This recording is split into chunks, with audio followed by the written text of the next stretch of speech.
Pathyarubhyascha Kirba Sindhubaeva cha Paritanam Pavanibhyo Vaishnavibhyo Namo Namaha. Shri Krishna.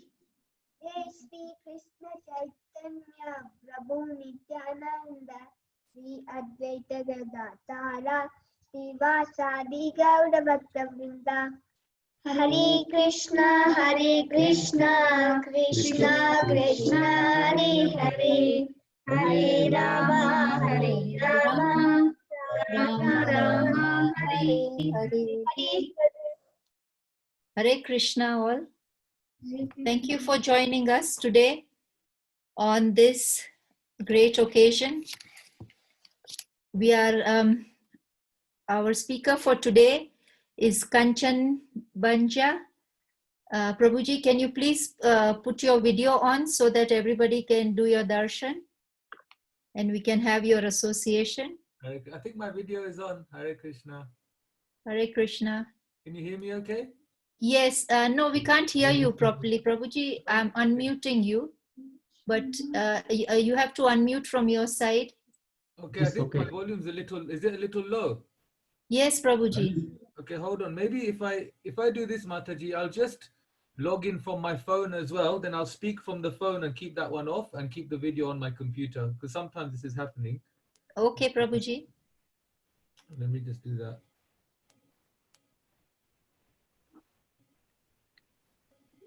So where it says Kunal, that's just, if you can just I'll keep that one video off.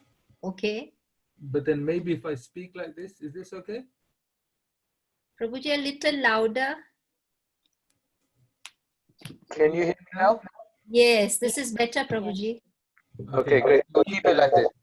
Okay. Okay, I was waiting for Mansi Ganga Mataji, but maybe she's delayed, but we can start because we respect your time, Prabhuji. So I'd like, on behalf of all the devotees from Eldoret and all over the world, we are really grateful that you have been able to give your time and our humble obeisances to your lotus feet. Dandavat Pranam, Prabhuji. Thank you. Thank you for joining us today. Prabhuji has been teaching Krishna consciousness philosophy for the last 15 years at different universities and sanghas. After qualifying as a chartered certified accountant, he went to India on a Bhakti Vedant Manor sabbatical program where he spent 1 year at the Manor Ashram to spiritually prepare him for the corporate world.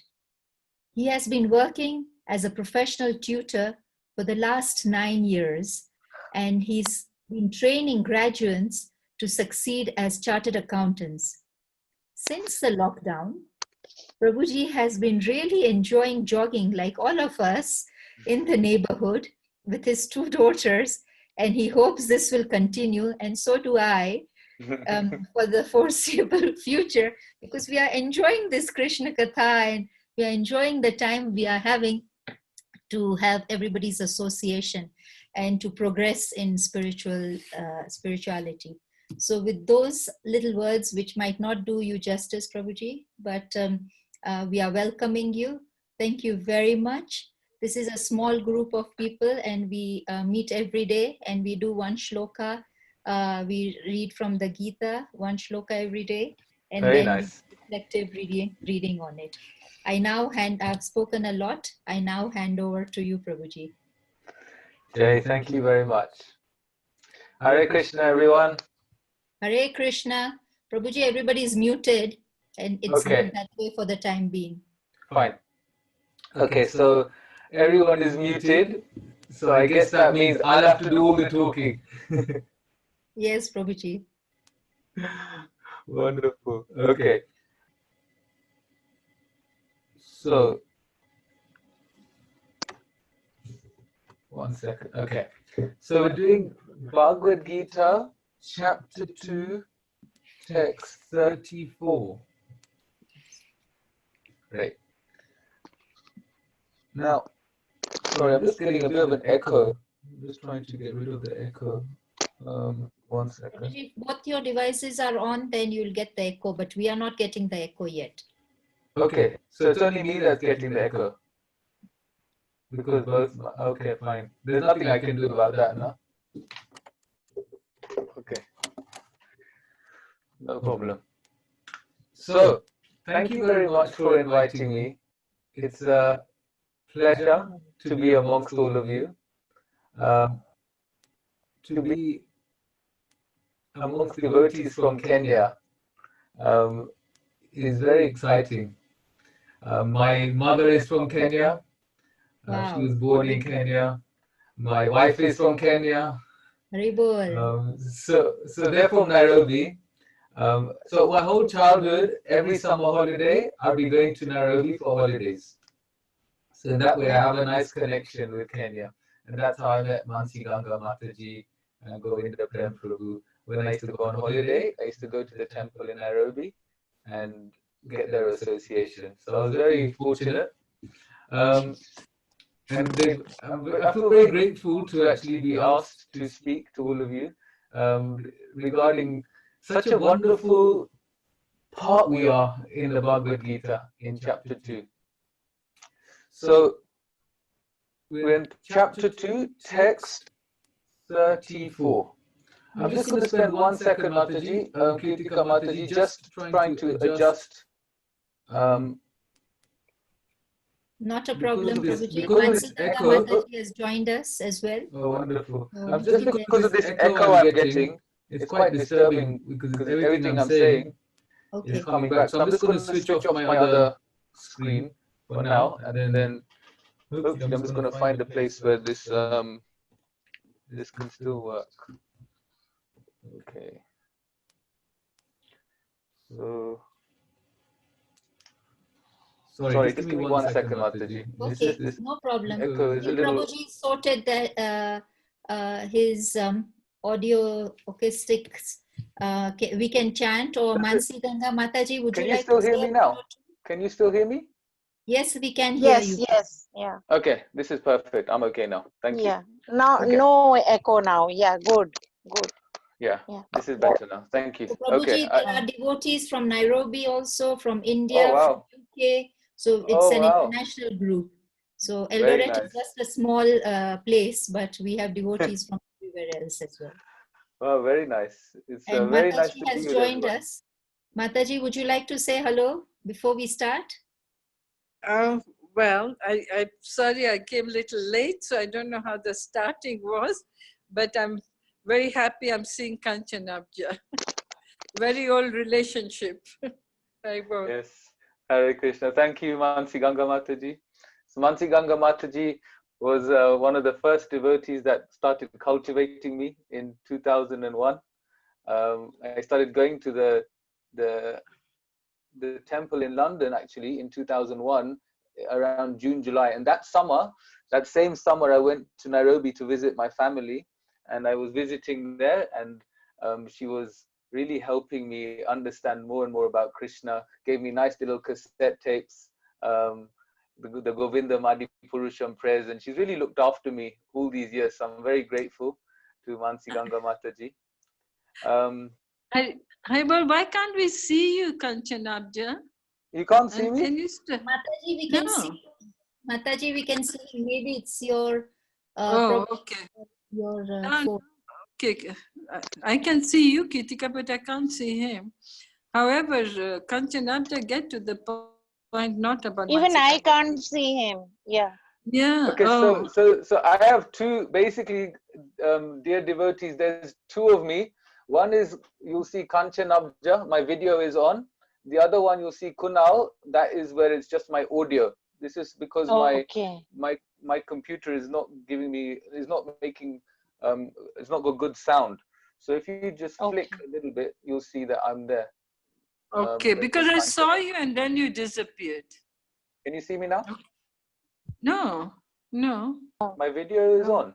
So he's definitely there. We can see him. Oh, my phone always has to trouble me. All right, No, carry on. even I Sorry. can't see. Even I Yeah. can't see him. You just have to swipe. see. You have to swipe. Also see. Swipe a little bit. If you're on the phone, you'll have to swipe. because Zoom Okay. doesn't let everyone come on one grid on the phone. If you're on computer, you'll be able to see me. But if you just No, I'm swipe, on the phone. yeah, so just swipe the phone a little bit, 1 or 2, and then you'll be able to see me. Can you see? No, Have Okay, you swiped? I can only see Kirtika. I'm But have sorry. you swiped, Rachna Mataji? Have you swiped to the phone? Swipe the Yeah, I phone. know swipe. Ah, Hare Krishna, Hare Krishna. No. okay. Okay. Hare Krishna. Shall we carry on? Yes, Yeah, Prabhu. yeah, please do. Sorry. Please do. Can everyone else see? Maybe just give a thumbs up if you can see me. Yeah. I can see you. I can see you now. Yeah. Great. Okay. Wonderful. Thank you. Yeah. Hare Krishna. So, Bhagavad Gita, Krishna. chapter 2, text 34. Very juicy part of the Bhagavad Gita. Very nice section of the Bhagavad Gita. So, we'll just quickly read the text and the translation and the purport. Akirtim chapi bhutani kata yishyanti te vyayam Shambhavitasya chakirtir maranad atirichyate. So Krishna is saying to Arjuna, people will always speak of your infamy, and for a respectable person, dishonor is worse than death. That's the translation of chapter 2, text 34. And the purport by His Divine Grace A.C. Bhaktivedanta Swami Srila Prabhupada Ki Jai. Both as friend and philosopher to Arjuna, Lord Krishna now gives his final judgment regarding Arjuna's refusal to fight. The Lord says, Arjuna, if you leave the battlefield before the battle even begins, people will call you a coward. And if you think that people may call you bad names, but that you will save your life by fleeing the battlefield, then my advice is that you do better to die in the battle. For a respectable man like you, ill fame is worse than death. So you should not flee for fear of your life. Better to die in the battle. That will save you from the ill fame of misusing my friendship and from losing your prestige in society. So, the final judgment of the Lord was for Arjuna to die in the battle and not withdraw. Srila Prabhupada ki Yeah. Jai. So I'll just chant. I know you were chanting the Mangalacharan prayers, but I'll also chant them again for my purification. And then we will have some nice discussion. Please sing along if you wish. I know you're on mute. If you don't know the words, that's absolutely fine. Just try and meditate on the transcendental sound vibration. It's very purifying. It's a prayer to Srila Prabhupada, all the previous acharyas, all the way back up to the divine couple Radha Krishna, asking them to give us their blessings. Om Agyantimirandasya Jnananjana Shalakaya Chakshurun Militam Yena Tasmai Shri Gurave Namaha.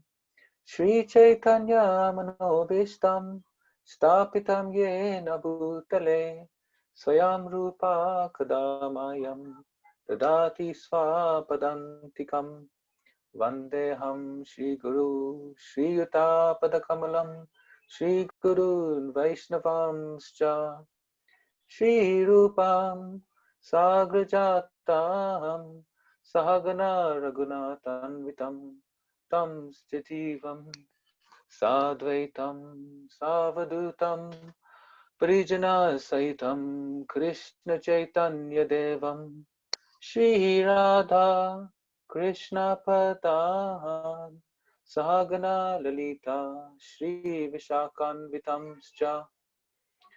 He Krishna Karuna Sindhu Dina Bandhu Jagatpate Gopesha Gopika Kanta Radha Kanta Namostute Tapta Kanchana Gaurangi Radhe Vrindavaneshwari, Vrishabhanu Sute Devi, Pranamami Hari Priye, Vanchakalpatarubhyascha, Kripa Sindhubhya Evacha, Patitanam Pavanebhyo, Vaishnavebhyo Namo Namaha. Shri Krishna Chaitanya, Prabhu Nityananda, Shri Advaita Gadadhar, Shivasadi Gaura Bhaktavrinda, Hare Krishna, Krishna Krishna, Hare Hare, Hare Rama, Rama Rama, Hare Hare. Jai, thank you very much. So, Krishna is saying to Arjuna, people will always speak of your infamy, and for a respectable person, dishonor is worse than death. So what's been happening here in the Bhagavad Gita, if we see, we have to see the Bhagavad Gita in context. What's going on in the conversation? Because if we pick this text, and this is the first text we read, or the only text we read, we may get a misunderstanding about what is Krishna teaching us.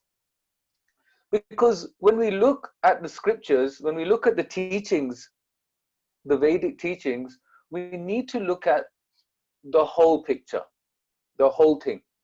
We can't just look at one or two shlokas and not realize the context in which something was spoken, why it was spoken, who it was spoken by, and who it was spoken to. We need to try and get an understanding of the full picture.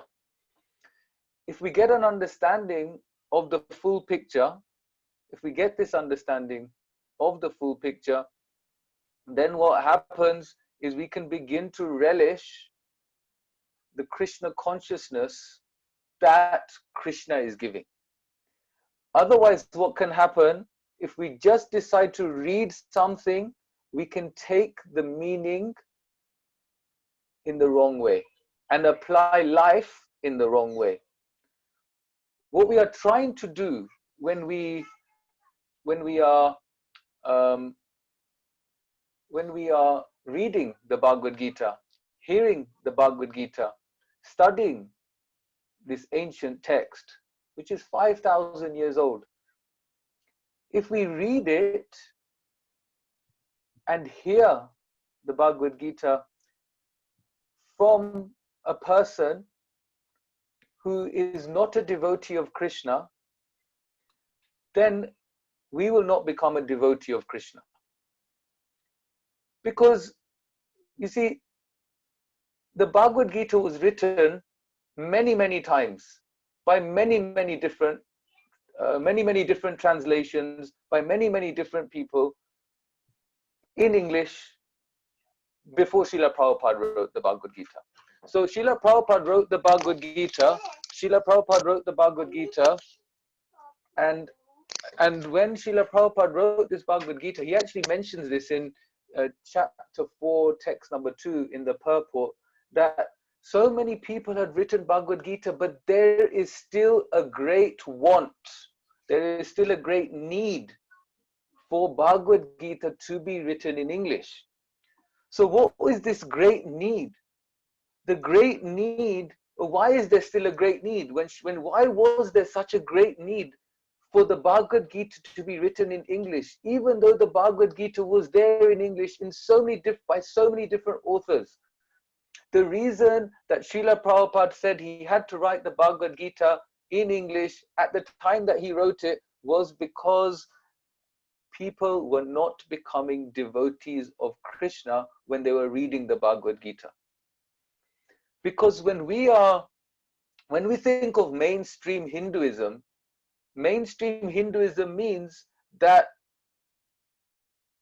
basically do what you want and be a good person, isn't it? Like, if you think of what is Hinduism in the world today, Hinduism in the world today is have a clean heart, be a good person, and then basically just do what you like and basically make up your own morals and rules about what is a good thing to do, what's not a good thing to do, what is a good heart, what is not a good heart.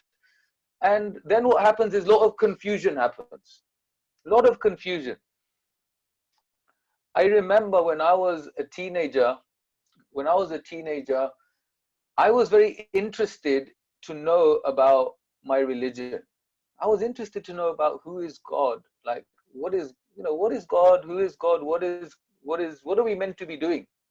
Because I had friends who were Christians, I had friends who were Muslims, and I had friends who were Jewish, and they all kind of knew what they had to do in their religion. They all knew. So if I spoke to a Christian person, they say I'd go to church on a Sunday. That was their thing. I'd speak to a Muslim person, they say I'd pray 5 times a day, I don't drink alcohol, I only eat meat that is halal, I go to Sunday school. They would have a few things, they'd say a few things. I'd speak to a Jewish person, they would also talk about how Saturday is a very renounced day. They don't do anything on Saturday because it's a very renounced day. And they don't eat pork, they didn't eat certain foods. So they had an idea of what they were doing. And when they would ask me, what is it to be a Hindu? I kind of didn't know. So I kind of said that to be a Hindu, because all I did know about being a Hindu was I don't eat beef. I don't eat cow meat because I'm Hindu. I kind of know that much. And apart from that, I just need to be a good person, because Bhagavad Gita or Hinduism is a way of life. Now, it's very easy to say Hinduism is a way of life or Bhagavad Gita is a way of life if you haven't read the Bhagavad Gita. Because if you haven't read it, you can just say something and just say, this is it. So for me, when I was growing up as a teenager, it was kind of like, okay, Hinduism, Bhagavad Gita, it's a way of life. I don't eat beef. I kind of, I drink a little bit. I go out a little bit. I'm a good person. And then we don't really get to know God. That's the thing. We don't get to know God. And actually, in the Bhagavad Gita, Krishna is telling us again and again and again all about himself. He's talking about himself. It's like an autobiography. He has a bit of conversation with Arjuna, and then he kind of just starts saying stuff. He just says things about himself. Like, you know what, Arjun? By the way, this whole universe, yeah, it's all resting on me. It's all resting on me. It's like it's resting on me like pearls on a thread. Sutre Mani Gana Iva. It's like these like pearls on a thread. Everything is resting on me. Just in case you're wondering. And Rashoham Apshukonteya. Did you know, Arjuna, that that the water, I'm the taste. I'm the taste in water. And Balam Balavitam Chaham. All the strength in this world. I am the strength in this world. He says that out of all the penance, I am the strength of that austerity. And he kind of, it's kind of like in chapter 7 especially, he just starts talking about himself a lot more.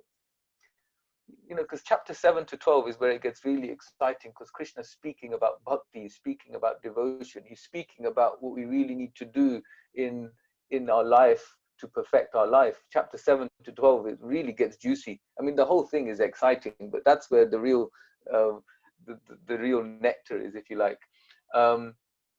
So Krishna is talking about himself. And if we don't read the Bhagavad Gita, then we're not going to get to know Krishna. So the Bhagavad Gita is a step to, it's like our big step to Krishna. If we read the Bhagavad Gita, we study the Bhagavad Gita, we are saying to Krishna, Krishna, I am interested in you. I'm interested in you. I'm really excited to get to know you, and being one of your one of your aspiring devotees, I want to understand you. We're saying that to Krishna when we study the Bhagavad Gita. So the Bhagavad Gita as it is, this is the one. This is the one you have at home, I hope. Bhagavad Gita as it is. Yay, this is the one. So this Bhagavad Gita, yay, thank you Hitesh Prabhu, thank you Rachna. Good to see the Bhagavad Gitas. Thank you Kirtika Mataji. So seeing these Bhagavad Gita as it is, what we are seeing, what we are reading is as it is. The words of Krishna that have been translated by his pure devotee, Srila Prabhupada, for all of us to get to know Krishna, to understand what the Bhagavad Gita actually means. We dive in the association of devotees like we are doing now, and we get to really relish this discussion of Krishna. And what does Krishna like doing? Well, what does Krishna like doing? Well, we can see in the picture. We can see when we look at the front cover of the Bhagavad Gita. What is Krishna doing? Krishna is riding the chariot of Arjuna. So this is how you know what Krishna likes to do. It doesn't mean Krishna likes to ride chariots. What it means is that Krishna likes to serve his devotees. Krishna likes to serve his devotees. Generally, we are in a world where the boss needs to be served and the boss does not serve us. You know, when we go to work, we serve our boss. Or if we are the boss, we expect everyone to serve us. But what Krishna is saying is that he's the big boss man. Why is he the big boss man? Because he controls every single universe. That's why he's the big boss man, not just he controls everything. And this big boss man, Krishna, he is here, the chariot driver of Arjuna. He is Arjuna's chariot driver. So Krishna is saying, this is how you can get to know me. Firstly, you can see me here as Partha Sarathi. I am the chariot driver of Arjuna. This is what I'm doing. I am serving my devotee. So can you imagine how much Krishna must love Arjuna if he is riding his chariot? Like, can you imagine? Arjuna says go left, Krishna goes left. Arjuna says go right, Krishna goes right. When arrows come in the fight, Krishna will take them first. This is how much he loves his devotee. This is how much he loves his devotee. And he's not saying to Arjuna that you are the exclusive one and you're the only one I'll do this for. He's saying this to all of us.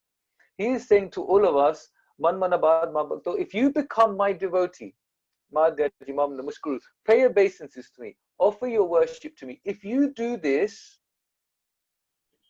you'll become very dear to me, and because you are my very dear friend. So he's saying to all of us that we have an opportunity to get so close to Krishna. We have an opportunity to develop a loving relationship with someone who loves us more than anyone has ever loved us before.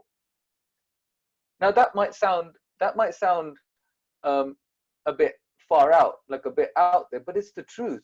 No one loves us the way Krishna can love us. So just think of the person you have felt in your life has loved you unconditionally, selflessly, as much as possible. Normally, this example in the material world is normally when there's a mother and a young child. So when there's a mother and a young child, the mother is selflessly trying or giving her heart, giving her life and soul to serve the child. Absolutely doing anything and everything, selflessly, out of love. So if we imagine this love that a mother has for a child, that is just a fraction of how Krishna feels about us. He actually feels it because we're part and parcel of Krishna. He feels this. He feels his devotees. So Krishna is reciprocating with Arjuna, during this conversation, as the conversation progresses, we will see that Krishna reciprocates with Arjuna accordingly. So what do we mean reciprocate? Reciprocate means that as you take steps towards Krishna, he will take steps towards you. So, and it's natural. So in one sense, Krishna is equal to everyone. Okay? He's equal to everybody. He loves everyone and is equal to everyone. He's impartial. In that sense, he's impartial. He's equal to all. He says, I'm equal to all. So he's equal to all. He gives all of us oxygen. Do you agree? We're all breathing right now. We breathe in oxygen. We breathe out carbon dioxide. You know, he gives us water. He gives us a roof over our head. Krishna gives us stuff. You know, Krishna gives everyone something. But Krishna, at the same time, he reciprocates with the love of his devotees. He reciprocates. Yayatamam prapadyante tam stateva bhajamyaham. As one comes towards him, he reciprocates. Now, what does he say? He says that anyway, everyone is following my path.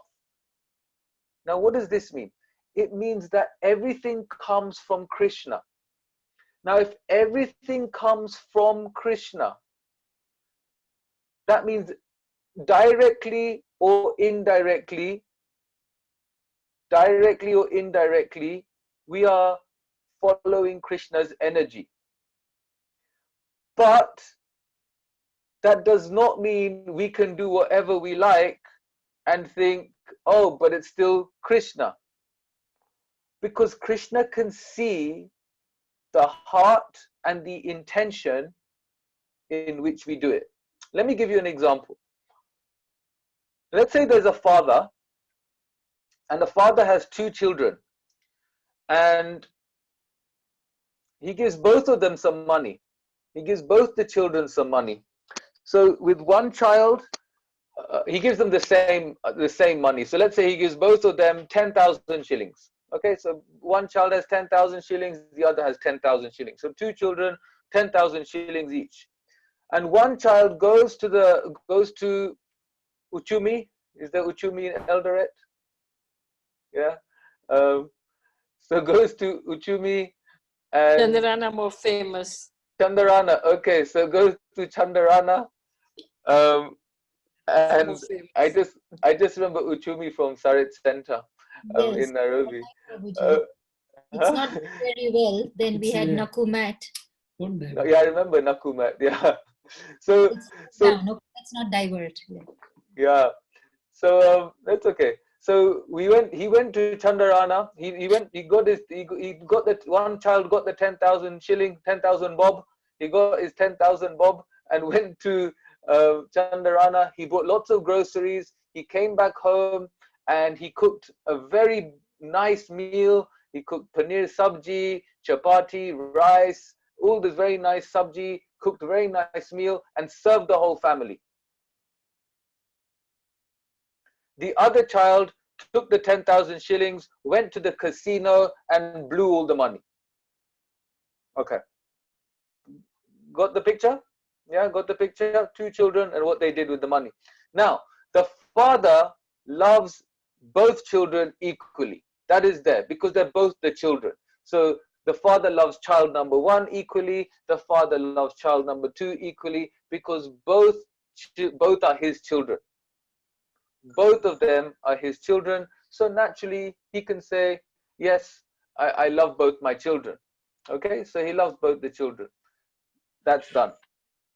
Now, the first child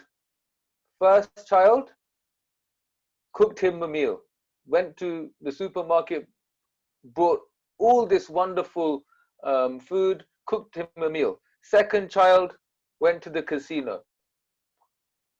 Even though the father loves both the children equally, will there be one child that the father feels something towards, some sort of inclination, some sort of something that this child is trying to serve me. He's not trying to take from me, he's trying to serve me. Does that make, can we see the difference? One, they're both the Krishna's, they're both the child of the parent, but one child is serving the father, the other child is taking from the father. One is serving, one is taking. The father is naturally going to feel a more reciprocal relationship with the child that is doing some loving service. He still loves both the children equally. There's no question, because both are the children of the father. So similarly, we are part and parcel of Krishna. We have got access to resources of this material world. We have got whatever we have.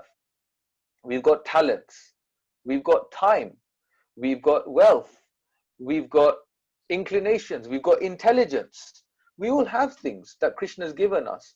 But are we using our intelligence? Are we using our time to fall in love with Krishna, to develop a relationship with Krishna?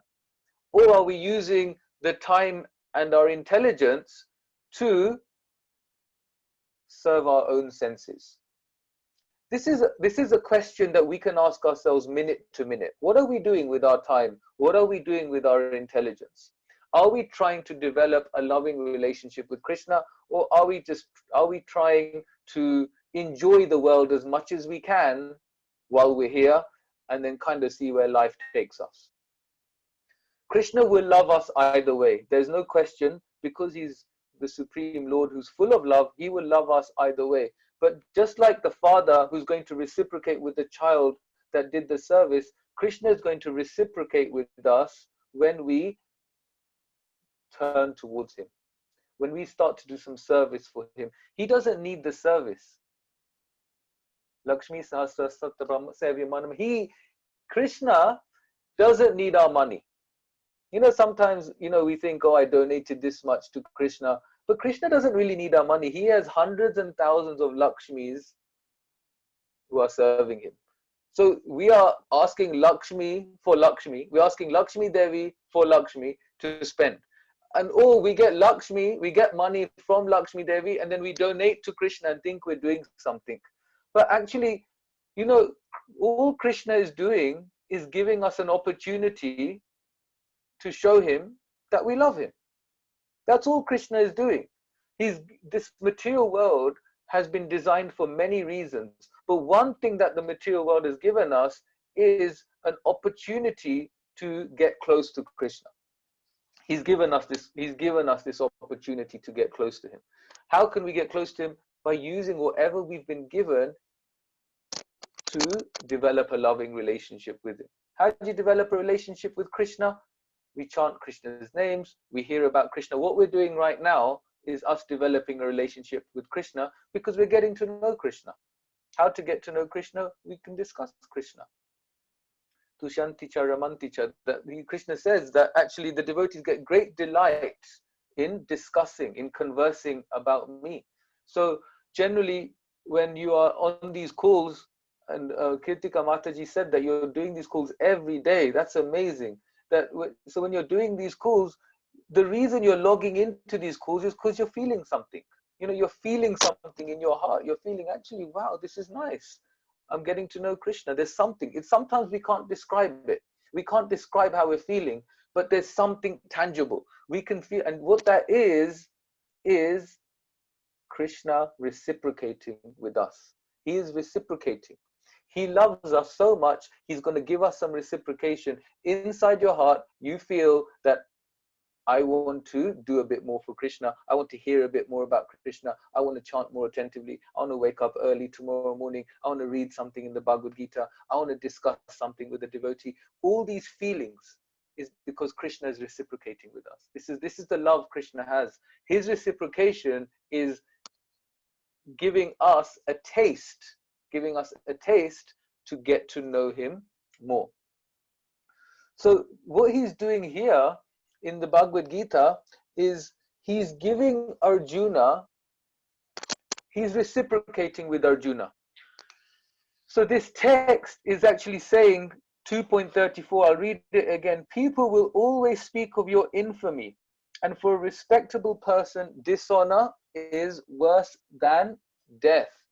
So we, like we were saying at the beginning, we have to see the Bhagavad Gita in context. We have to see the Bhagavad Gita in context.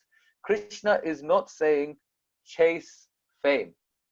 Krishna is not saying chase prestige. If we read this text, and maybe the next text, 2.35, which I guess you'll be doing tomorrow, and maybe yesterday's text, which you did with Prashanta Mataji, these few texts kind of sound like, oh, actually Krishna is saying it's good to have prestige. Krishna is saying it's good to go and become famous and get fame. And then you go to another class next week, and then they'll say in the class, Trinadapi Sunichera Taroriva Sahishtuna Amanina Manadena Kirtaniya Sadahari. Be more humble than a blade of grass, be more tolerant than a tree. And then you might be thinking, hold on, last week Krishna said, become famous, your reputation, your respect in society is what you should be fighting for, Arjun. So fight. On the other hand, you come to another class and someone says to you, you have to be more tolerant than a tree, and you have to be more humble than a blade of grass. You have to respect everybody and expect zero means zero respect for yourself. So these two things sound like a contradiction. So this is why it's very important to get the context of what Krishna is saying and why Krishna is saying what he is saying. In this section of the Bhagavad Gita, what is happening is that, so what you must have been reading over the last, how many, 60 or 70 days, I guess, how many texts they've been so far, is that Arjuna is on the battlefield. Mataji, just tell me what time I should stop speaking, because just so I know. Just unmute yourself and tell me, please, Kirtika Mataji. Whenever you get tired, Prabhuji, we have all the time. Oh my God. It's going to be a long night. Okay, so okay, so we're on the battlefield of Kurukshetra. Okay, let's just do the whole Mahabharata. No, I'm joking. So we're on the battlefield of Kurukshetra, and as you know, on the battlefield of Kurukshetra, we start the Bhagavad Gita. Dhritarashtra, he's kind of saying, "Oh, Sanjaya, what's happening? What's happening on the battlefield? Dharmakshetra, Kurukshetra." He's saying, on this place of pilgrimage, Kurukshetra, what is everyone doing? What are my sons doing? And what are the sons of Pandu doing? So he starts, the Bhagavad Gita starts with this question. This question by Dhritarashtra is a question that shows that Dhritarashtra did not accept the Pandavas as his own. He said to Sanjaya, what is my sons doing? And what is the sons of Pandu doing? This is chapter 1, text 1. What is Dhritarashtra doing? He is already comparing. He's comparing my sons, sons of Pandu. We can see from the beginning of the Bhagavad Gita, one thing in life that is really not good for us is to compare ourselves with others. If we compare ourselves with others, our life will always feel dissatisfying. We'll never feel content. If we want to have a good, peaceful life, and you still have a habit of comparing, what we should do is compare our life now with our life last year, 2 years ago, 3 years ago, 4 years ago. If you like to compare your own life in from the past till now. But comparing it to someone else is not good for us, because we all have different inclinations. We all have different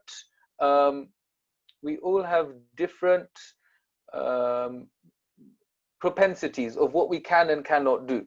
So for example, if I compared the way I cook paneer sabji with the way my wife cooks paneer sabji, and what will happen is I'll live a life of depression because I can't cook so well and my wife is good at cooking.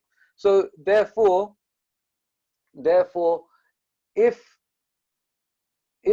I spend my life worrying about my wife's good cooking and my bad cooking, then what will happen? I will not progress in what I can possibly do. So actually, it doesn't mean I shouldn't cook. It means cook to the best of my ability, but I don't have to compare the way I cook to someone else. Okay, that's just one example. Now there's many things. You may think actually it would be so nice if I could paint, if I could paint a nice picture of Krishna, because you know such and such Mataji, she makes such a nice painting and all the devotees are glorifying her. She everyone's saying how great she is because she's made such a nice painting of Krishna. Now I want to do a painting like that, but it might not be our natural propensity to paint, so if it's not our natural inclination to paint, then maybe we could do something, but it won't be the best thing we can do. So one thing that's very important for us is realize and work out what it is we're naturally good at, where have we got our skills, and what we're naturally good at, where are our skills, we use them in the service of Krishna. So Arjuna, he is naturally a Kshatriya. He is naturally a Kshatriya. A Kshatriya, his dharma is to protect the citizens. That's what a Kshatriya has to do. Not only because that's what he has to do, it's because that's what they like to do. It's what they're good at. Arjuna was very good at fighting. He practically won every fight he was in.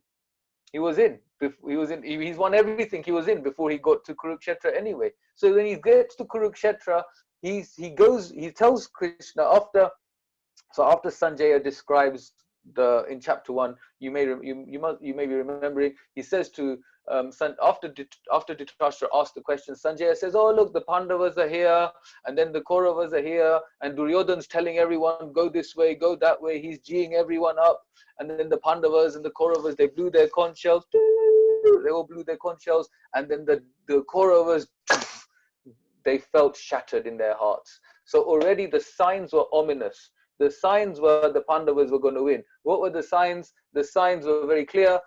The blowing of the conch shells. There was the flag of Hanuman on the chariot. And who else? The chariot driver was the Supreme Personality of Godhead. The chariot driver of Arjuna was the Supreme Personality of Godhead. So the result was practically obvious. The result was obvious. So life is not about results. Life is about doing the right thing. That's the thing, because the result is not in our hands. It's about doing the right thing. So we do the right thing, and then we leave the result to Krishna. And so Arjuna then says to Krishna, after there's been a description of both the sides and the conch shells blowing, Arjuna says, okay, Krishna, take me to the middle. So Krishna takes Arjuna to the middle. Arjuna looks both sides. He looks this way, he looks that way, and then suddenly Arjuna is saying, no. I don't want to fight. I don't want to fight because these are all my relatives. This is my uncle, Dad Bhishma, there is my granddad. Oh, Dronacharya, he's my teacher. How can I kill my teacher? How can I kill my grandfather? How can I kill all these people? Krishna, I don't want to fight. And then he started panicking. It's called a panic attack. Nowadays we call it a panic attack. In one sense, that's what happened. He was trembling, he was sweating, he dropped his Gandiva bow. He didn't want to fight. He really just didn't want to fight. It was too much for him. It was just too much going on. How can I fight? How can I fight? This is not befitting. I cannot do this, Krishna. Please don't make me fight in this war. I cannot do this, Krishna. So he didn't want to fight. And he says to Krishna, he gives Krishna some reasons. So he says to Krishna, I don't want to fight because they're my relatives. So he had compassion for his relatives. He didn't want to fight. His second argument was that either way, it's a lose-lose situation. It's a lose-lose situation. Because Krishna, if I kill everybody, if I win, I've killed everyone that I would want to enjoy this kingdom with. And if I lose, I die. So both ways I lose. If they kill me, I'm dead. If I kill them, then I've killed everyone that I would want to enjoy the kingdom with, because they're all my relatives. I don't want a kingdom without Bhishma Dev. I don't want a kingdom without Dronacharya. If I've killed everyone, what's the point of winning? So either way, Krishna, I've lost. And then he goes on to say, Krishna, isn't it going to be sinful? Isn't it like sin? Isn't this pap that I'm killing everyone, killing my relatives? This is how much sin will I accumulate? Then he says to Krishna, these are very good arguments actually, aren't they? If you think about it, they're quite good arguments. Then he says to Krishna, Krishna, if we kill all the men, then all the women will be unprotected. Who's going to look after them? This is going to cause havoc in society. There will be unwanted progeny. Krishna, if there's unwanted progeny, what will happen is that then there'll be no one will know anything. No one will know how to do rituals. No one will know how to offer puja to the ancestors. And basically, we're just causing havoc in society horizontally and vertically. Our ancestors are not going to get worshipped. We are not going to. No one on earth will know what they're doing, because they're all Varna Shankara, unwanted progeny. And then his indecision continues at the beginning of chapter 2. He just says to Krishna, I will not fight. So we're getting to the point of our text and why Krishna has said what he has said. In chapter 2, text 7, Arjuna says to Krishna, I surrender to you. I'm weak, but I'm now becoming your disciple. I'm becoming your disciple. And then Krishna kind of lets him talk by 2.8, 2.89, 2.10. Arjuna keeps saying, look, Krishna, up to 2.8, yeah, Krishna he's saying, Krishna, please just help me. Tell me what to do. I don't know what to do. Then Sanjaya is telling Dhritarashtra what's going on. Dhritarashtra is getting a little excited. Dhritarashtra is getting excited, thinking, oh, look, Arjun doesn't want to fight. He wants to run to the forest. He wants to run to the forest and just do tapasya. He just wants to do meditation, and he doesn't want to fight. He just wants to be a beggar. He doesn't want to fight. This is great. Dhritarashtra was excited because then the whole kingdom would have been his. And then Krishna starts speaking. Now, from text 2.11 to around 2.30, Krishna explains the science of the soul. Krishna explains the science of the soul, that we are a soul. So you must have spent a long time discussing being a spirit soul. So why did Krishna discuss the science of the soul? Actually, Krishna discussed the science of the soul to refute Arjuna's first argument.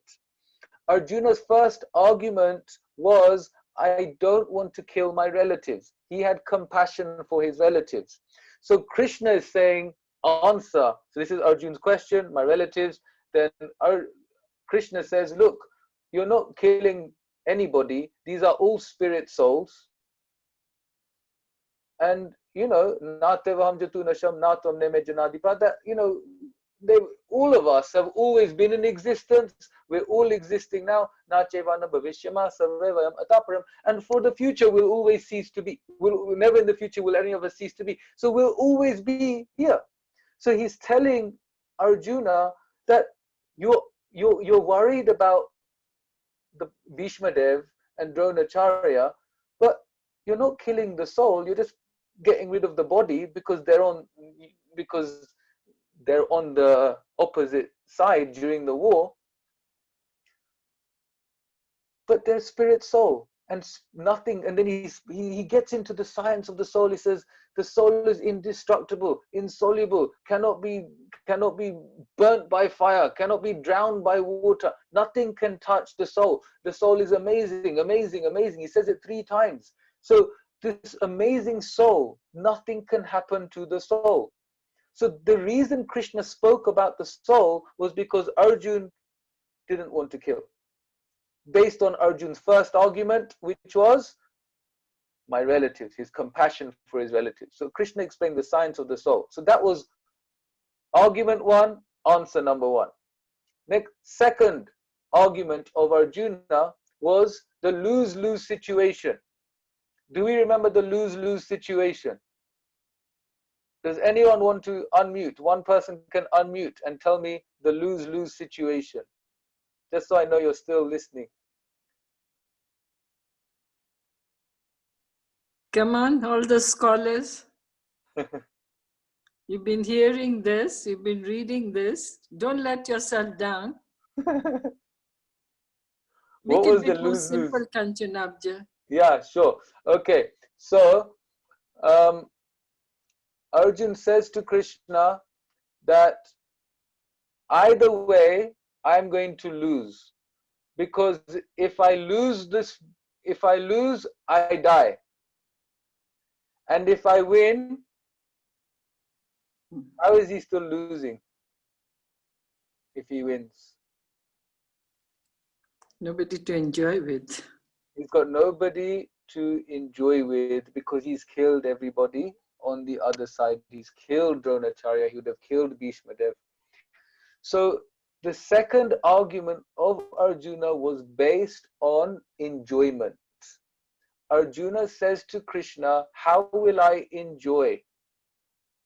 How will I enjoy? So in these few verses from 2.31 until about 2.38, Krishna discusses the concept of enjoyment. He does not bring up enjoyment again. He does not later on in the Bhagavad Gita say enjoyment, winning for enjoyment, winning for your desires is good. He does not say to Arjuna later on ever in the Bhagavad Gita, go and fight for fame, go and fight for your reputation, go and do this for that reason. He doesn't say any of that again. The only reason, so this is why it's really important to understand the context of the Bhagavad Gita.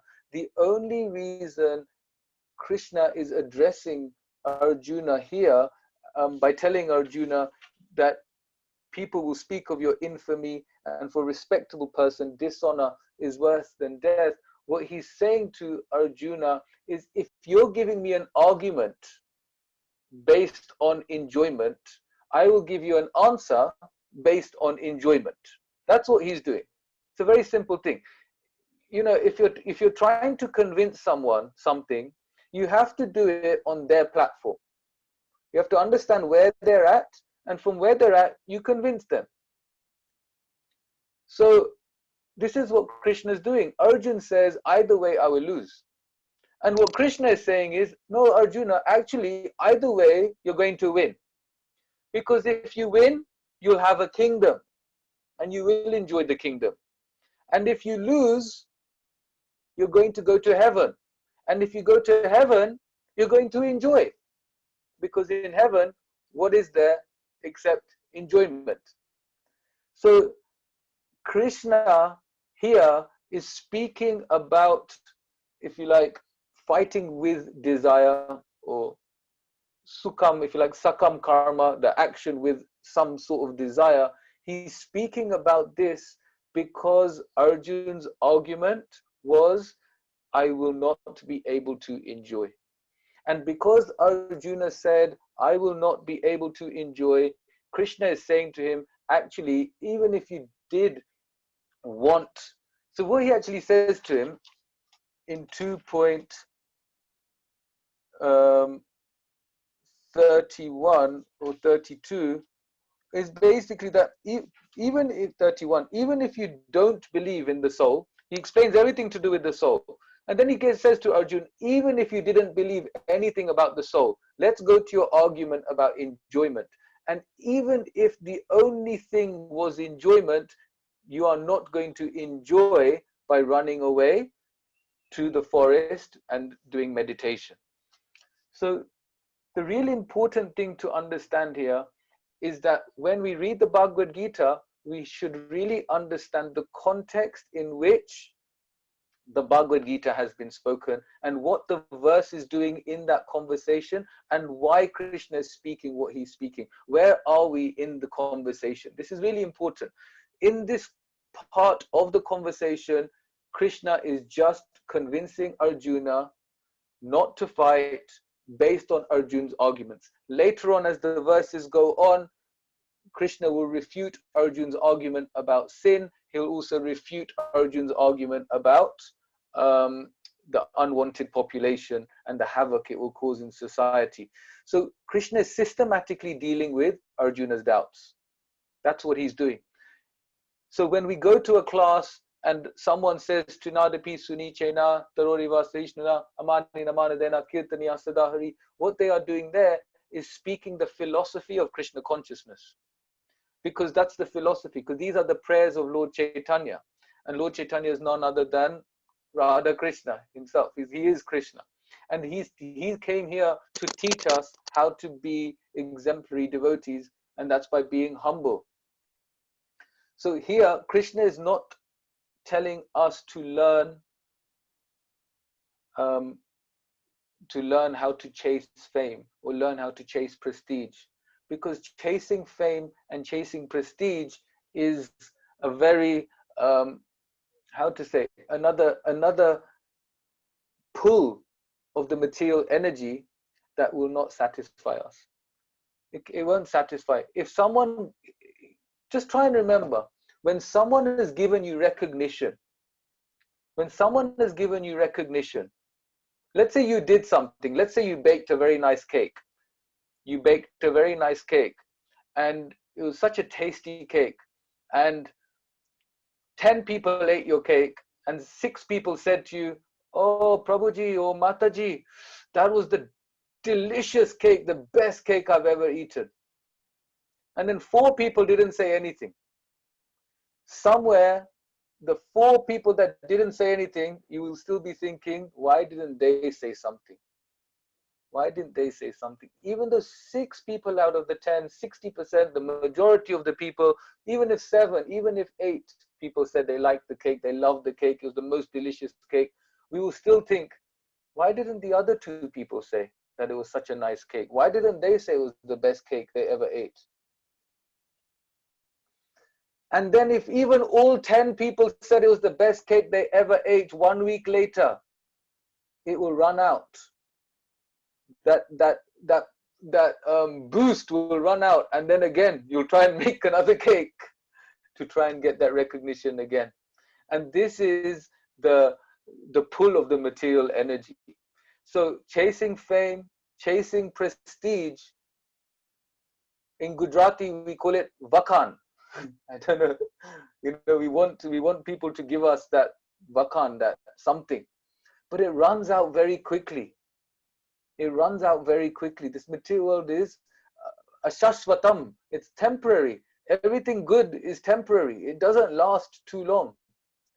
So therefore, when we see this part of the Bhagavad Gita, we don't want to confuse it to the message of the Bhagavad Gita. The message of the Bhagavad Gita is Sarva Dharman Parityaja Mamekam Sharanam Vraja. Surrender everything to Krishna and become his devotee. Man Manabad Mabhaktu. Just always think of Krishna. That's the message. How do we know that's the message? Because Krishna says twice, always think of me, become my devotee. He says in the 9th chapter and the 18th chapter. He wraps up the whole Bhagavad Gita at the end saying, surrender everything to me. This little section of the Bhagavad Gita, he doesn't say again. He never says again, fight with desire for something in return. He says to Arjun later on that fight. Even in the 3rd chapter, he says to Arjun in the 3rd chapter, you fight but without attachment for the results. Fight without attachment for the results. So just do your duty. So to wrap up, we'll just conclude here on this text, which is, yes, people will speak of your infamy. For respectable person, dishonor is worse than death. We'll finish by just saying that Krishna is telling Arjun to think about his fame, think about prestige, because he's just dealing with Arjun's argument about enjoyment. That's all. That's all he's doing. And when we move on to around 2.40, Krishna will then start talking about Buddhi Yoga, which is a very exciting journey that he does for the rest of chapter 2. So in this little section, we can remember that the context, But also remember that this is not the message of the Bhagavad Gita in full. The message of the Bhagavad Gita is to always think of Krishna. So I'll finish here. We'll save some time for some questions. Mansi Ganga Mataji did say to me that we should leave enough time for questions. I'm sorry I spoke a little longer than I was planning to, so please forgive me. I know it's late over there. It's 9 o'clock in Kenya. So apologies for going a little over time. So maybe we can take the questions. Shall I read them from the chat? Yes, Prabhuji. Or if you want, I can read them for you. You can read them, Okay, yeah? I can read them. Yeah, I can read them. Yeah, fine. Sadhna Devidas, you explain the unconditional love of Krishna to his devotees and everyone, and conditional love of Krishna, if there is any. So thank you, Sadhna Mataji.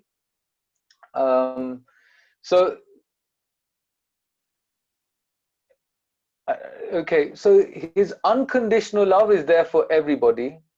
That is there. It's unconditional because he is the magnanimous Father. He is always giving. He's not looking for us to do something for him in particular. So Krishna is not looking for a thing. He's looking for the love. So this is Krishna. It's unconditional. Is it conditional? It's not conditional. It's purely unconditional. Purely, his love is unconditional. This is what's so attractive about Krishna. And that's a big difference between Krishna and us. We have some conditions. We have a limit. We have some sort of limit. Even with our own children, even with our own spouse, there will be a limit to how much we can tolerate, how much we can take.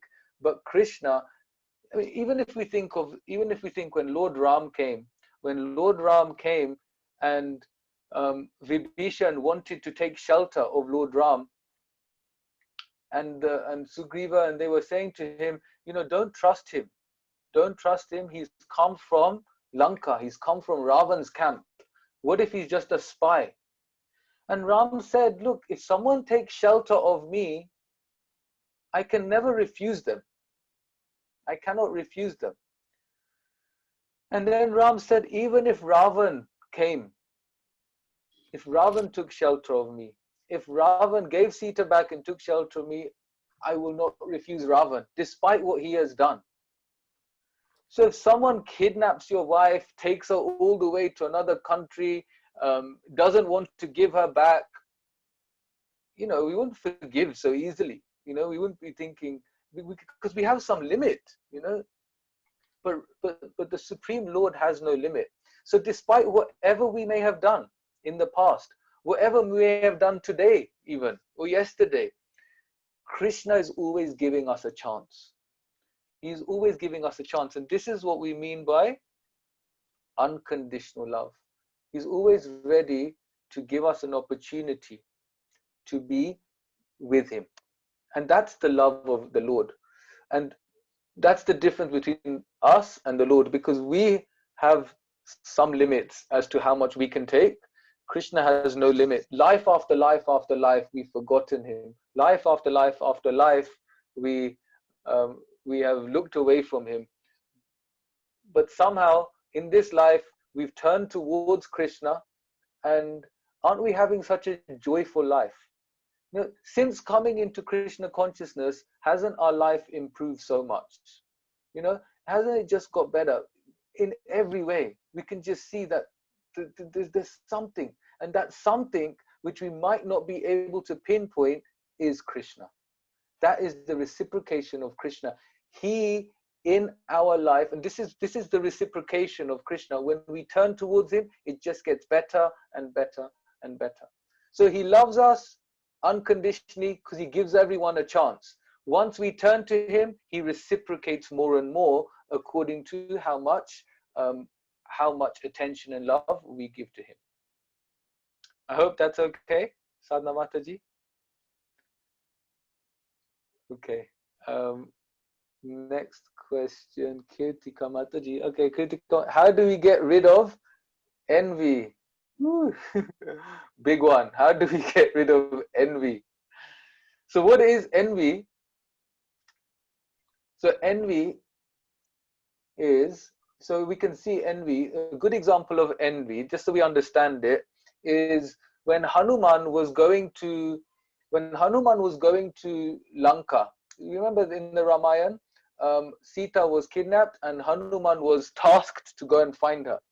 So Hanuman was jumping across the ocean to Lanka, and Hanuman came across a few obstacles, a few demons. One of these demons was called Shimika, and she was a demon that was basically what she was doing. She was in the sea and Hanuman was above the sea. You know, he was flying above the sea. And what she did, she had this mystical power to catch the shadow of Hanuman. She could catch Hanuman's shadow, and by catching Hanuman's shadow, she brought Hanuman down. So she brought Hanuman down using the shadow. And then she said to her, you know, she wanted to kill Hanuman. So then Hanuman just went right inside her body, went into her heart and ripped open her heart, and he killed her. This is what he did with Shimika. So what is envy? Envy is what Shimika had. She could see Hanuman above him. So similarly, we can see someone above us. Basically, they can do something better than us, or they've got something that we want. This is envy. Someone's got something, or they can do something like that. And when we can see that someone is doing something better than us, or they can do things better than us, or they've got something that we want, what we do with that envy is we look for their shadow and then we pull them down. Like what Shimika did, the demon did, she pulled Hanuman down using the shadow. So this is envy. We see someone above us and we try and bring them down. How do we bring them down? We try and bring them down by the shadow. So the shadow is basically trying to look at any fault. You know, when you see any fault in someone's character, you'll try and find that fault and try and magnify it and bring that person down. You'll try and, you know, you'll gossip about them, you'll talk about them to someone, you know, you just start building something in your mind. So this is envy, when we want something that someone else has and we are trying to bring them down. What did Hanuman do? What Hanuman did is he went right into her heart and he killed her. He just ripped open her heart. So what we need to do is go into our heart. We need to go into our heart. And when we go into our heart, we need to think about, what is my spiritual heart, my original constitutional spiritual heart? What is it made to do? What is it here for?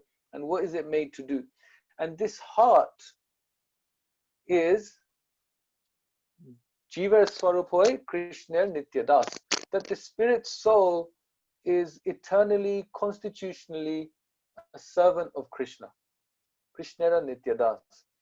And when we say we're a Nityadas, when we're an eternal servant of Krishna, what that means is we are a selfless servant of Krishna. So the way to tackle envy is going to the heart. The heart means blossoming what's good in the heart, which is this propensity to serve selflessly. So if the propensity is to serve selflessly and the propensity is to serve Krishna selflessly, then if there is a devotee or anyone that we are envious of, the cure is to serve them. We serve them and appreciate them. Just like we serve Krishna and appreciate Krishna. When we are serving Krishna and appreciating Krishna, what we're actually doing is getting rid of our envy for Krishna. Because it's the envy for Krishna that has brought us to the material world in the first place. That's why we're here. We want fame, or we want renunciation, we want wisdom, we want knowledge, we want strength, we want beauty. There's something in what Krishna has that we want. And whoever we are envying, they've got one of these opulences. Usually it's one of these 6 things. They've got wealth, they've got fame, they've got beauty, they've got wisdom, they've got something, one of these opulences. So what we understand is, if they've got one of these, let's appreciate them. If we appreciate them and we serve them, then what happens is we can actually develop a friendship with them. And that way it gets rid of the envy. It can help get rid of the envy. So it has to be something from the heart. Is that okay, Kirtika Mataji? Yes, Prabhuji. Thank you very much. That was very clear. Okay, thank you. Okay, so who we got? Hitesh Prabhu. Hare Krishna, kindly advise on the word of infamy. Haribol. Haribol Prabhu. So infamy just means that so Krishna is just saying to Arjuna that if you run away from the battlefield, everyone will speak of your infamy. This means that everyone will defame you. Everyone will speak badly of you. It's the opposite of fame. When we are famous, everyone is liking us. Infamy is everyone is disliking us. So Krishna is telling Arjuna that people will speak about what a coward you were. You ran away from the battlefield. What a coward. Why would you run away? So he's just telling Arjuna that if you run away, you won't have any fame. All the fame you have built up as being a great warrior, the best archer, the best fighter, all of that will go down the drain. Is that okay, Hitesh Prabhu? Hope that's okay. Okay, next one. Sadhana Mataji, how do we describe Krishna as variety? I'm not sure I understood that, Sadhana Mataji. Maybe you can explain a little bit more. Maybe you can unmute and say something about variety, what you mean by how do we describe Krishna as variety? Please unmute yourself, Sadhana Mataji. I can't unmute you. Variety in the sense that Krishna is everything. Krishna is anything. Yeah. Yeah, anything and everything. Variety in that sense. So he is everything. And in the sense of bad and good. Yeah. Oh, he can't be bad. Okay. So the thing is that everything comes from Krishna, but that doesn't mean that everything is what Krishna wants us to do. You see, that's the thing. Krishna gives us free will, but that doesn't mean he wants us to do something. So for example, if I want to hit somebody, that doesn't mean Krishna wants me to hit that person. Now, the problem is that in this material world, we are experiencing the shadow of the reality. So the reality is in the spiritual world, where when Krishna is wrestling with his friends, it's done with love. But in the material world, it's a perverted reflection. So when people are fighting in the material world, they're fighting out of violence. You see? So the thing is, in the material world has been designed in such a way that it gives us enough pain. If there was no pain in the material world, if there was no pain, if there was no dukh, then we won't turn to Krishna. We kind of need it, you know. So Krishna, if we just think of Krishna like this, he loves us, and the reason why there is suffering and pain that is in this material world, the reason for all of that is purely so that we as the spirit soul start turning towards him.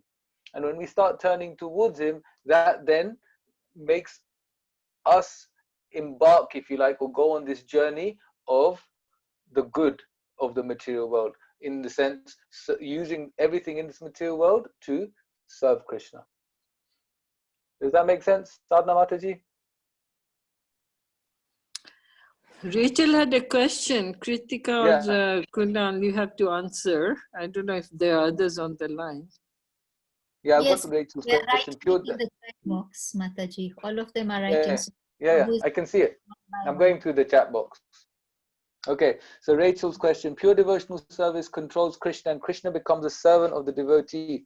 As a servant, Krishna does all the devotee wants. So how is the devotee different from the materialist who takes Krishna as an order supplier?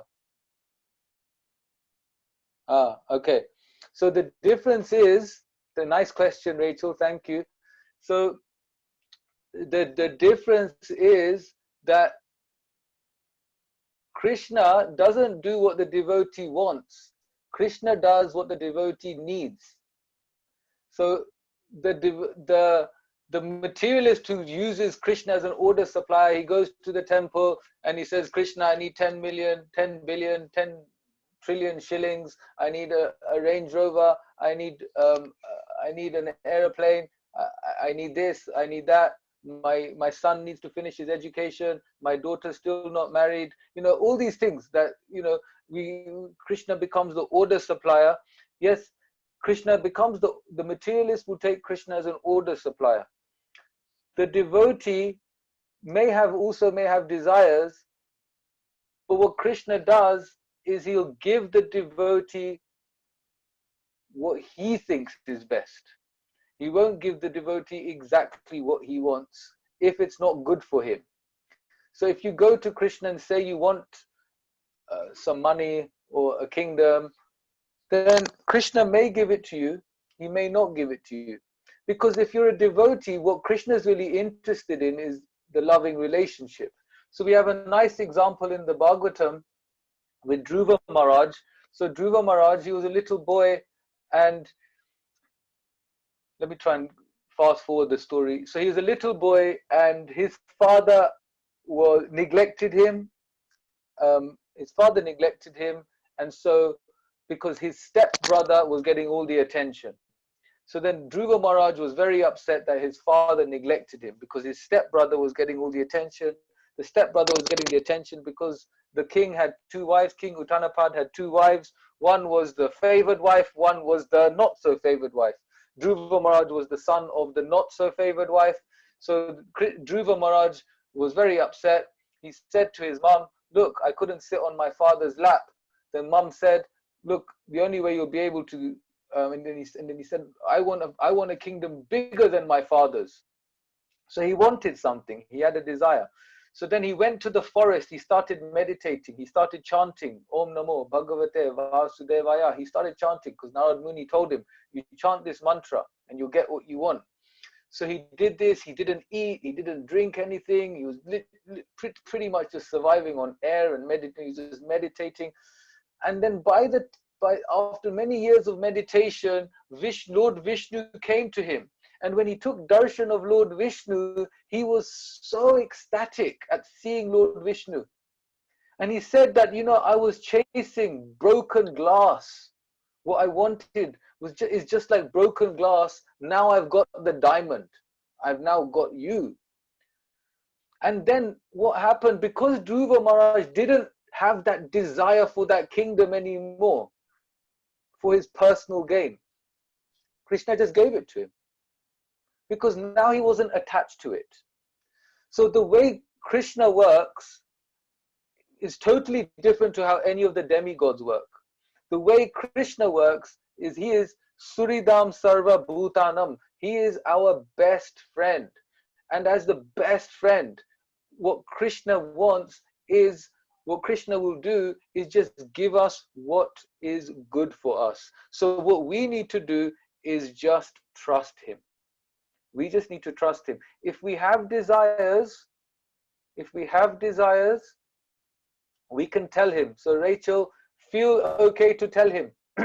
If you want something, it's okay. You can tell him. But then also trust him. If it's good for you, he'll give it to you. If it's not good for you, he might make you wait, or he might not give it to you, but just trust him. That's the thing with being a devotee of Krishna. He may or may not give it to you, but we trust him, he'll give us what is good for us. And when he might give it to you is when you don't even want it anymore. So he'll give it to you when you're not so attached. Okay, is that okay, Rachel? Does that make sense? I hope it's okay. Okay, I'll go to the next question. Sadhana Mataji, how is forceful and voluntary surrender to Krishna influential to one who becomes a devotee based on either of the two? So surrender should be voluntary. Krishna speaks the Bhagavad Gita, and then at the end he says to Arjuna, do what you want. You know, like he's spoken everything. He says to Arjuna, up to you. Up to you. You do what you want.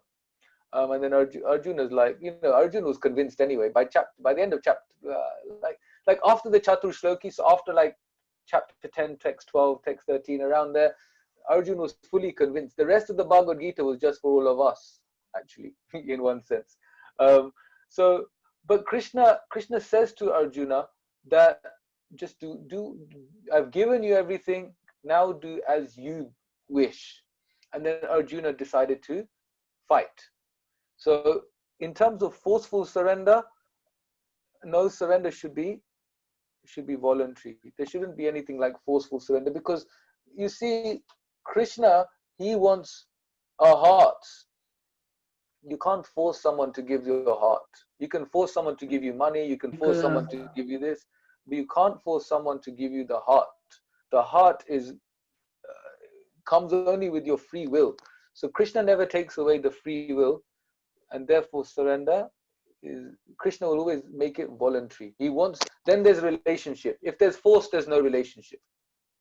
There's no relationship. And the whole idea is to develop a relationship with Krishna.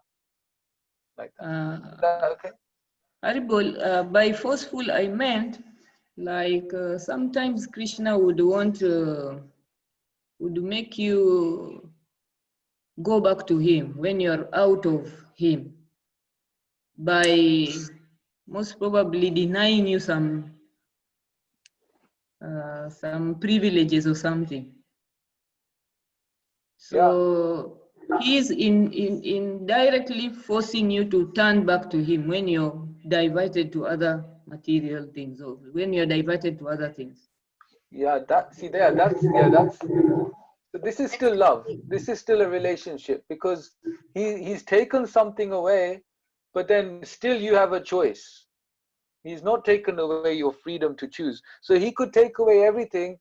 He could take away all your money, and you could decide to become a thief. You know, he could just think, okay, I don't trust Krishna. He's taken away everything. Now I'm going to become a thief. Or you could think to yourself, I'm going to surrender to Krishna. So this is your choice. If he has taken things away from you because you have forgotten him, this is his love.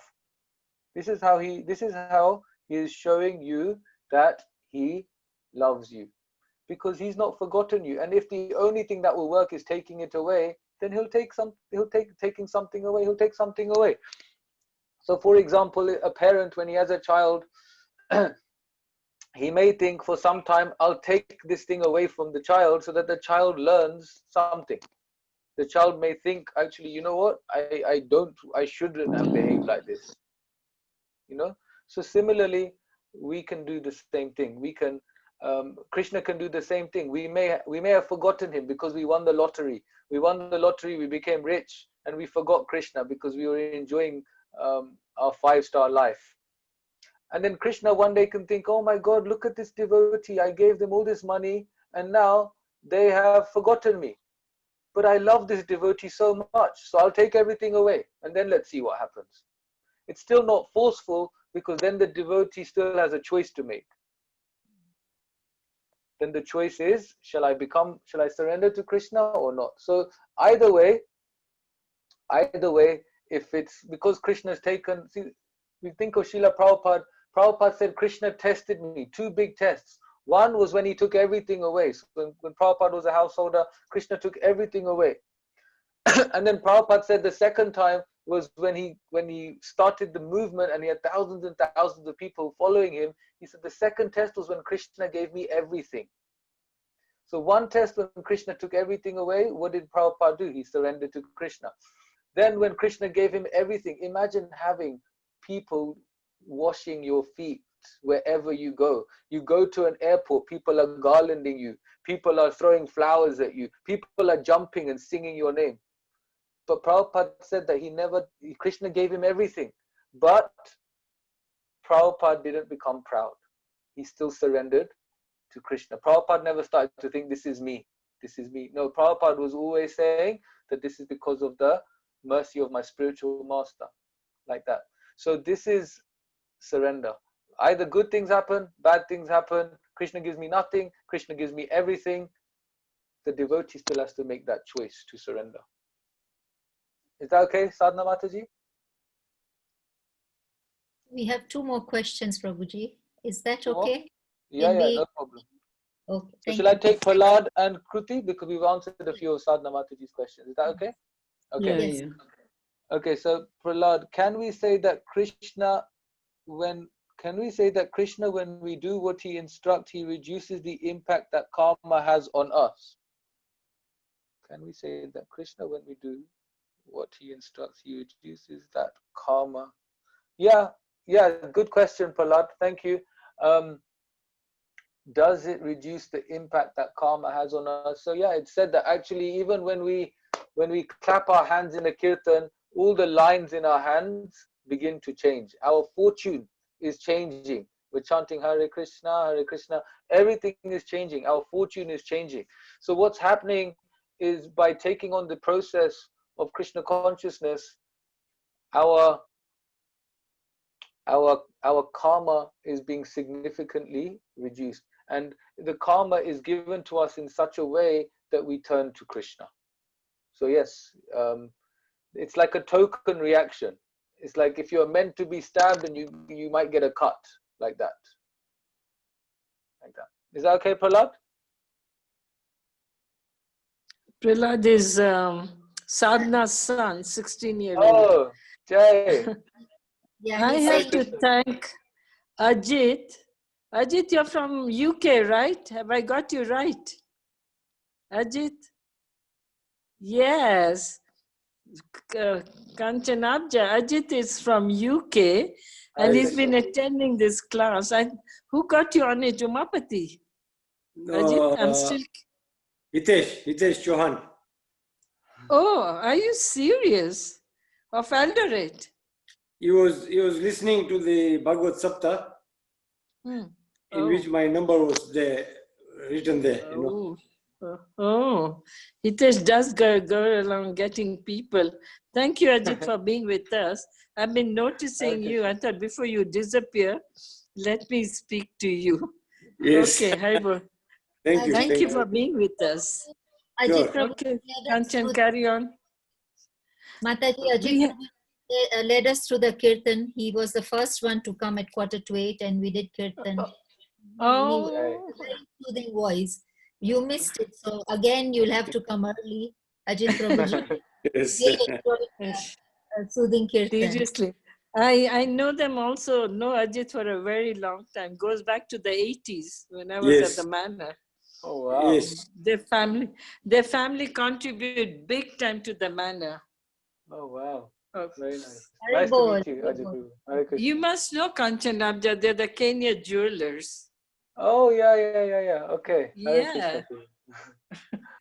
Hare Krishna. Anyway, I know because, I feel people are leaving. There was Farzana who was on your Zoom. She left. There was Artha Priya also who left. So I just thought, Rachna, I think, is still going strong, I feel. She's from Delhi, by the way. Oh wow. It's late in Delhi, huh? Yeah, I think she's still on. Do one more question. Rachna, are you there? Yes, Rachna is there. I'm there. Yeah. Oh, you don't need the... I'm thinking when I can get to the bed, look at her from Delhi, she's still on. There are a lot of others.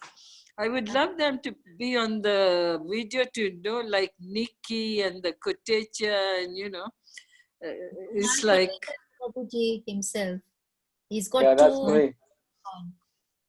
Sorry? Kunal Kotecha is me. That's just No, that I know. There are two Kotechas, Bhavna, and I forget. Oh, that was my mom and dad. I told them about mom and dad. Yeah, that was my mom and dad. Haribol. I think they're gone now. That's good. Okay, we'll let you talk now, Kanchan. I talk No, please, I'm happy to hear. Okay, we'll take this last question. Yeah. Kruti Mataji, is she still here? Oh, Kruti's still, okay, good. Hare Krishna. In chapter 1, text 35, it says, the devotee of the Lord does not retaliate against the wrongdoers, but the Lord does not tolerate any mischief done to a devotee. Then how about when the Lord says we have to be forgiving? Okay, yeah, good question, Kruti Mataji. So, yeah, it's exactly what it says. It says that the devotee does not retaliate, but the Lord does not tolerate. So we shouldn't be doing anything. We let Krishna do. So in that sense, we do have to be forgiving, because it's we are not going to be the ones that retaliate. Does that make sense, Kruti? Yes. Thank you. Hare Krishna. Yes, so we have to be very forgiving. Being forgiving makes Krishna very, very happy, because that means we are letting go. It means we are freeing our heart from any burden, from any heaviness, and from any weight. And we are letting ourselves go and letting our heart go to Krishna. Like that. Jay, thank you very much. Is that okay? Prabhuji, I forgot to tell you in the beginning, we are recording the session, if you don't mind. Okay. Yeah, and no then problem. we have a YouTube link as well, and we put the lectures on that. So is that okay, Prabhuji? Yeah, sure, no problem. No problem. Thank you. I wanted to ask and add a point to that envy thing. If I have your permission, Kanchan Prabhuji. Yes, please, Yeah, Mataji. yeah. You said that she was in the habit of, like, she caught hold and she did not allow the person to grow. So that was, trying to be out of envy. But I had a point to make, that in case, instead of erasing somebody's line to make it smaller than ours, why can't we enhance our own line so much that the other person automatically gets dwarfed? Like we add on so many dimensions to our personality that we become unreachable. Instead of, erasing the others and letting them not grow, you grow so much that you get out of their reach. That is one point. The second point I wanted to ask is that if I am growing and adding myself and more dimensions, not to reach out of the other person's reach, but it is helping me grow further, will that be also called an outcome of envy?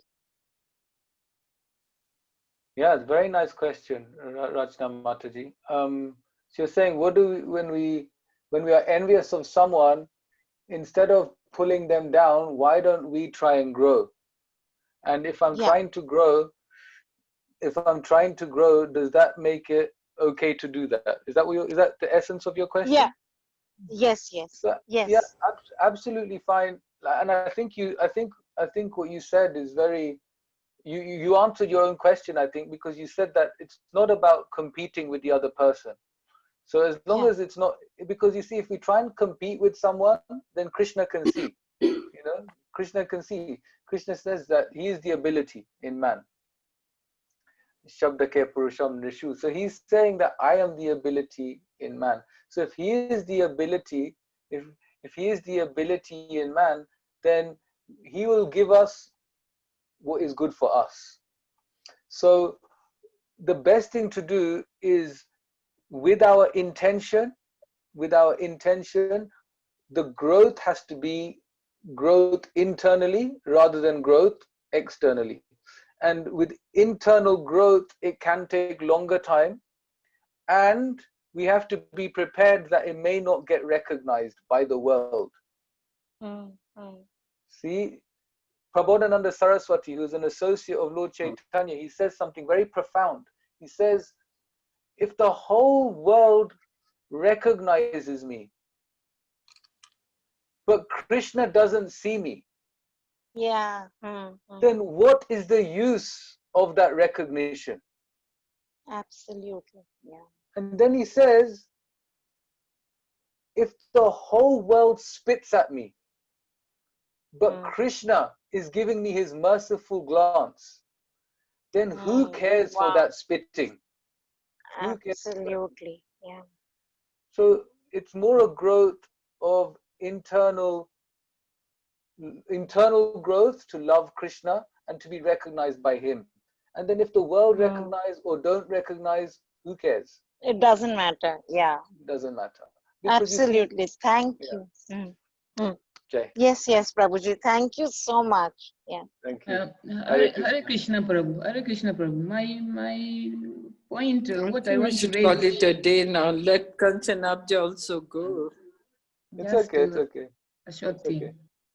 It's okay, Okay, Sadhana. Yes. Yeah. I wanted to raise some point, like from what I feel is there's usually good envy and bad envy. There's that envy that comes that you feel like, oh, you want to put someone down, and there's the good envy that is good for devotional growth. That you feel like, let me work on getting better in devotional service, rather than compare yourself with another person, which would be bad envy. Yeah, what's your advice on this, Prabhuji? Yes, I think the same as what I just said to Rachna Mataji. I think it's the same. We go for internal growth. We try to please Krishna. We try to be recognized by Krishna, to please Krishna, to grow in our devotional service. And then we don't worry so much about what others are doing. You know, we can appreciate everyone. That's the main thing. Appreciate everyone, be happy for them. And actually Krishna will see the heart. If there's someone else doing some service and you can be happy for them, even if it's a service you wish you were good at, if you can be happy for them and be glorifying them, then Krishna will look at you even more favorably than the person that you're envious of. So the main thing is the heart. The main thing is what's going on inside. So this is where we try to focus. We try to focus on pleasing Krishna and making Krishna happy and being recognized by Krishna. Forget what the world thinks of us. Like that. Thank you, Prabhuji. Thanks. Yeah. Okay. So Prahlad, last question now. Since Arjun was a Kshatriya, his duty was to fight. So can we say that, let's say Arjun was meant to kill the Kauravas and many other people that meant so much to him, could we say that Krishna was also at the same time forgiving Arjun on what he was about to do, as well as instructing him? You see, because Arjun was a Kshatriya, there was no question of forgiving. The whole thing was Arjun had to kill to protect society. Because if the Kauravas won, then Duryodhan would have been king, and if Duryodhan was king, then the world would have become ruined. It would have caused ruination. So, very nice question, Prahlad. He was instructing Arjuna, but there was no sin, because Krishna says to Arjuna, you'll see it in the next couple of texts, he says to Arjuna, let's just show you actually very quickly. If you look at the next, let me just go to it. So where are we now? 234. So if you just go to next, where is it? 2.38. Do thou fight for the sake of fighting without considering happiness or distress, loss or gain, victory or defeat, and by doing so you shall never incur sin. So there was never a question of any sin because he was doing his duty. There was no sin attached. Is that okay, Prahlad? Yes. Okay, thank you very much. Thank you all so much. It was so nice to be with you all. I'm very grateful. It's such a lively group. You're all asking so many wonderful questions. I feel very honored to be with you all, and I wish you well on your journey with the Bhagavad Gita, and maybe we can meet again sometime soon. Yes. That's the promise. We meet again. Not the first and the last. Sure. Whenever it's a good day for us, please tell us, and Mansi Ganga Mataji arrange for that. Sure. We really enjoyed it. You really simplified to our level. We are neophytes at the moment. So you came down to our level. Thank you very much. No, And thank you. we'd like to chant the Maha Mantra to say thank you and glorify you. Yeah, the only way we can do. Yeah. Everybody, please unmute yourself and let's chant for Prabhuji's further journey in spiritual life and also his association with us in the subsequent. Where's Prahlad Parth today? He's left. Parth Is Prabhuji. Is he there? Parth is there? No, he has left. I couldn't see him. Yeah, good. Oh, It's a bit late. Okay. Thank you, Kanchanabja. Thank you. You know, thank you very glad much. I'm connected with you, Ajit. So many, you know. Let's chant for him, thanking him. Hare Krishna, Hare Krishna, Hare Krishna, Krishna Krishna, Hare Hare, Hare Hare Rama, Hare Hare Rama, Ram, Rama Rama, Rama Hare Rama, Hare One more Hare. time. Hare One more time. Krishna, Hare Hare Krishna, Krishna, Krishna Krishna Krishna, Krishna, Hare Hare Hare, Hare. Hare Hare Rama, Hare Rama, Hare Rama, Rama Rama, Rama, Rama Hare Rama, Hare. Hare Thank you very much. Thank you very much, everybody. Eldoret Yatra ki jai. Ki jai. Hare Krishna. Hare By Krishna. the way, Sadhana and Prahlad are from Mombasa, yeah? They are joining us from Mombasa. And they've been Very also nice, with very us for nice. the last few days. Thank you, everyone. Very Thank you, nice. Kanchan. Yes, Haribol. Hare I have to Krishna. leave also. I'll ask Mansi Mataji to send you the YouTube link. Oh, Yes. thank you. Thank you very much. Hare Krishna. Haribol. Hare Krishna. Haribol. Hare Krishna. Hare Krishna. Hare Krishna.